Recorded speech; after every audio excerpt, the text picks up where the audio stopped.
And now, it's time for another Dice Tower review with Tom Vasel. Hey folks, I'm Tom Vasel, and today we're taking a look at the Stijl, which is a game based on the art with this same name. Yeah, I don't get it. Okay, so I don't know that matters a whole lot, but I never understood why a bunch of squares is art, but hey, what do I know? I think they're interesting to look at, I guess. But this game is really not about the art per se, it's about making groups of colors. How do you do that? I'll show you.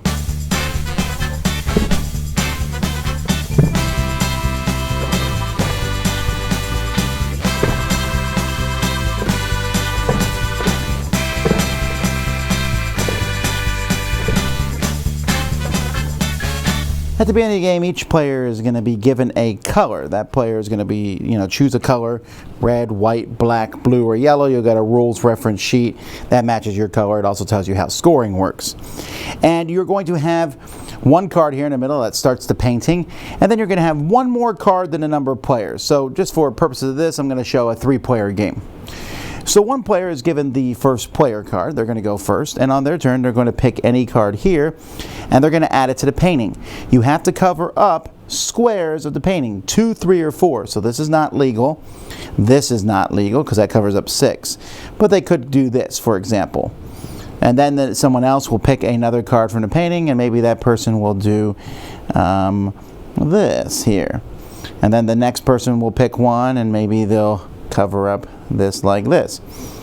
And then when that's done, we will add more cards here until there is, again, we fill it up, we pass the first player marker, and then we start another round. Now what are you trying to do? So let's say I'm the yellow player. Right now I'm feeling pretty good because I have 2 areas, so that's worth 2 points. But the blue player's feeling really good because they got 1, 2, 3, 4. The black player has 4 points. Red player only has 1. White has 4. However, yellow, it also has red has the biggest area. So there's going to be a bonus, and this is a 3-player game. So red would get a bonus of 4 at the end of the game, and yellow would get a bonus of 2 for having the second largest. So yellow actually has 1, 2, 3, 4. Red has 5. So red is technically winning, although things are going to change as the game goes by. So let's play some more cards out here. Again, it's not a legal move because that would cover 1, 2, 3, 4, 5 squares. So you're going to see things change. So let's just throw a bunch of cards out here. That's not a legal move. Like this. And this. Alright, so let's do some scoring here on this one. So now, the biggest area on the board is this yellow area. So yellow is going to get 4, 5, 6, 7, 8, 9, 10, 11 points. And by the way, you can keep points after or during the game. There's a score track that's included. You just put all these cards down and you'll move these little cubes on to keep track of the score.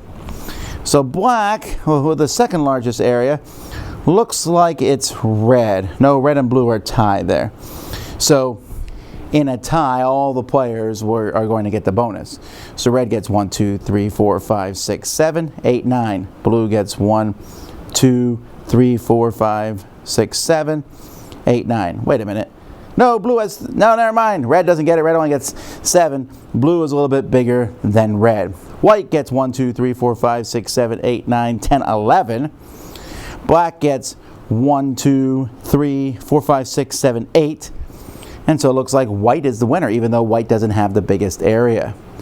And that's basically how you're going to play the game. You're simply going to be putting out, there's more cards than that. You're going to put out a certain number of cards based on how many players are in the game. And when the cards run out, you just score it up.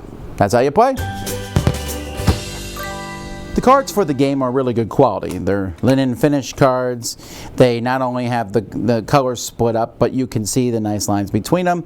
And as far as I can tell, not a lot of colorblind issues with this based on the colors that are chosen. The other sides of the cards are fine.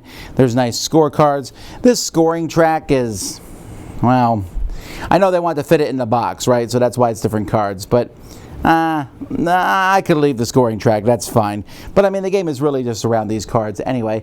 That's pretty much all you need. You don't even necessarily need these, they're nice. But I mean, I could just say I'm yellow and play the game. So really, the game is just a deck of cards. Okay, well, it's a simple game.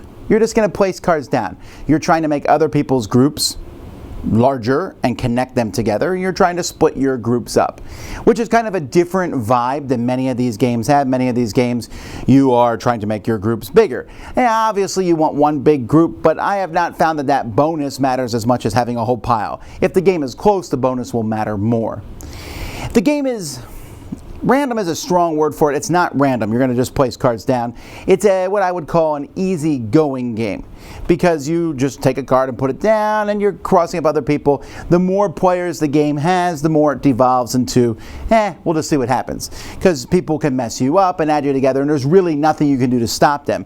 I can take there's that card that you took that I really wanted, but I'm going to make sure everyone's going to work and say who's in the lead, and maybe for that reason you might want to keep a score. But if you keep that running score, that's really going to slog the game down because every time you play a card, you're going to have to change the scores. Oh, so red just lost one and blue got one, and I would find that extremely fiddly. I would count the score at the end. But you can still look around and see who's winning to some degree. I'd be like, oh, there's a lot of black. I better combine some of these together. Or just help your own color. I wonder if the game might be interesting if the colors were secret. But anyway, it's fine. It's a fine game. You're going to sit there, you play it, it's kind of a la la la la la. So maybe it gives you that feeling of painting the Stijl type things. I don't know. But as it is, it's a nice little filler style game if you want to play and build a beautiful little painting and try to have a whole bunch of spots of your color around the board. This is one to check out. Dice Tower Judgment, simple area control.